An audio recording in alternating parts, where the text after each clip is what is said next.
Hello, I'm Brent. I possess the Canadian Amateur Radio call sign Victor Echo 9 Echo X-Ray. I've had amateur radio privileges since 2010. The Fredericton Amateur Radio Club is collecting 5-minute videos about our shacks. Here is my amateur radio shack in 2020. I will talk about grounding, antennas, the equipment in the shack, what I use for satellite communication, and QSL cards.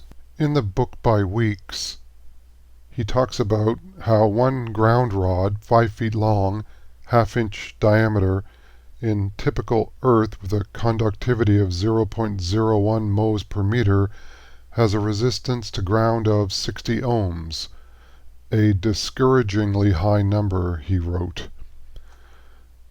He suggested a solution is multiple grounds arranged in a circle connected by wires. I use 3 ground rods and estimate less than 20 ohms to ground. In the basement, in the sump pump pit, there is a 6-foot ground rod pounded in there. We'll leave the basement, go upstairs past the firewood. We're going to stop in the corner of the garage. Behind the corner is my shack.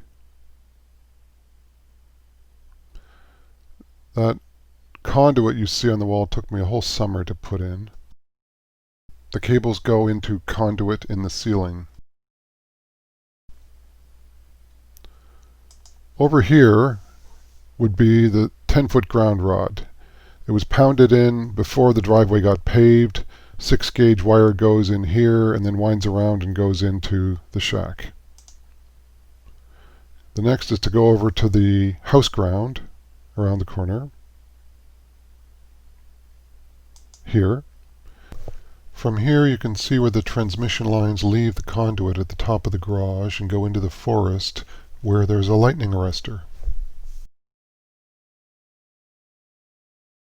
The G5RV is fed with 150 feet of coax. The verticals are fed with 300 feet. I'll walk over to the G5RV over here. Pardon me. Crows don't like what I'm doing.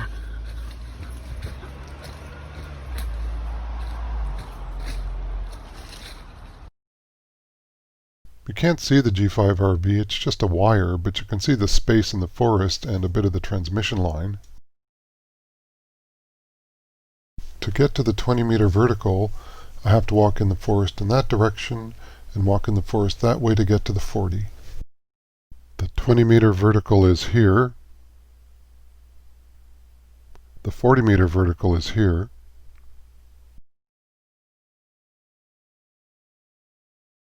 The centerpiece was made by my father, Neil, VE9EX.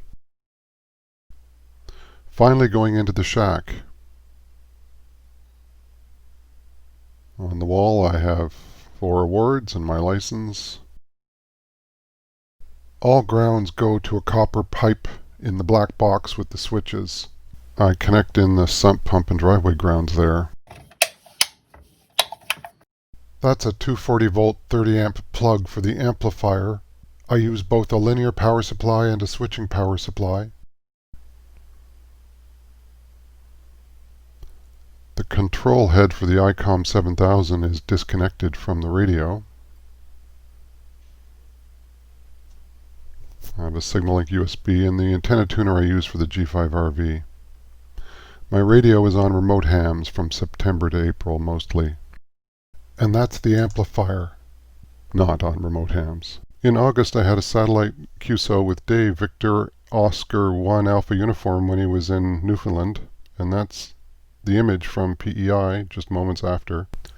I have 2 favorite QSL cards. Sable Island 160 meter CW on my G5RV, which is not meant for 160. The operator was Gary VE1RGB, sadly a silent key in 2017. The QSO was in October 2013. The second card is the Amundsen Scott South Pole Station. I heard them on the air 3 times over a year and a half before I finally got the QSO. Thank you for watching.